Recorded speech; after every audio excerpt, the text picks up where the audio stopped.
AITAH for telling my husband I told you so and laughing at me when we got the paternity test results. Plus update. I, 27F, have been married my husband, me, for 2 years and gave birth to our daughter 5 weeks ago. I'll try to keep this short so I don't waste your time with any irrelevant details. What happened was that our daughter came out with blonde hair and pale blue eyes, while my husband and I have brown hair and brown eyes. My husband freaked out at this and refused to listen to my explanation that sometimes babies are born with lighter hair and eyes that get darker over time. He demanded a paternity test and threatened to divorce me if I didn't comply. So I did. After my daughter and I got home from the hospital, my husband went to stay at his parents' house for the first 3 weeks to get some space from me, while I recovered and he told them what was happening.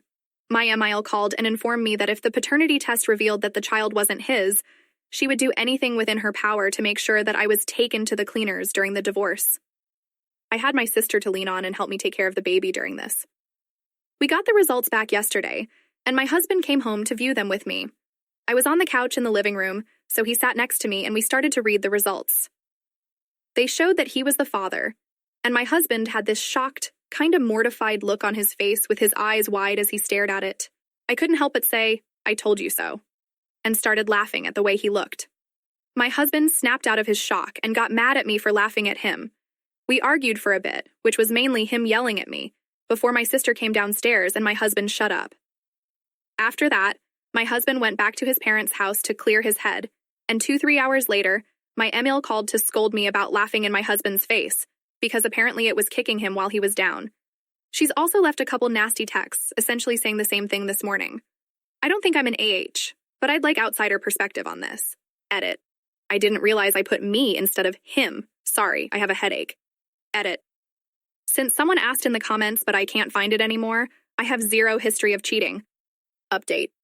I'll start this post off by saying thank you for all the advice and support I was given. You all given me the firm kick in the ass to divorce my ex. Also, sorry for leaving you in the lurch for the past 2 months. Alright, here's the update. After making my post, I decided to search for divorce lawyers in my area with my sister. It took a while, but I managed to find and meet with one who was willing to do virtual consultations. During this, my ex was not contacting me at all, but I did reach out to see if he was okay. Eventually, once he actually got served, my ex came back to our house and tried pleading with me not to go through with the divorce. He said he loved me more than anyone, and that we could go to couples therapy. During this, my ex slipped up and admitted to cheating on me when he first left me. He said that he got caught up with his coworker when trying to explain his weeks-long absence. At first, I didn't realize who he was talking about because he referred to her by a nickname, think Viv over Vivian, but my brain kicked back into gear and asked if that getting caught up with her was code for that he fucked her. My ex stumbled over his words and tried to dodge the question, but he seemed to realize that I wasn't going to let up on this pretty quickly. He admitted to going to her for emotional support before our baby was born since he was nervous about being a dad, and eventually fucking her during the time he left, so you guys were right about him cheating.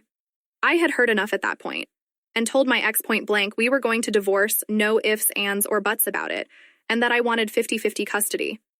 We'd only speaking about the divorce, custody arrangements, and our daughter herself after this. My ex just nodded to what I was saying and asked if he could see our daughter. I was a bit hesitant, but said yes, and called my sister to have her bring our daughter down to the living room. My ex held our daughter and talked to the baby for a bit before leaving. My sister asked me if I was all right after he was gone, and I told her I was okay. My MIL did try to harass me over the phone about me divorcing my ex, but by then I had already blocked her, so she went to my sister instead. I guess my MIL was never told that I owned the house my ex and I previously shared since she texted my sister, saying that I was going to be on the streets. Well, my MIL most certainly knows that now, since my ex is now living with her and moved out. My ex has seen our daughter a few times. Those visits were awkward to say the least, but I managed. Hopefully, I won't have to give you guys any more updates about this.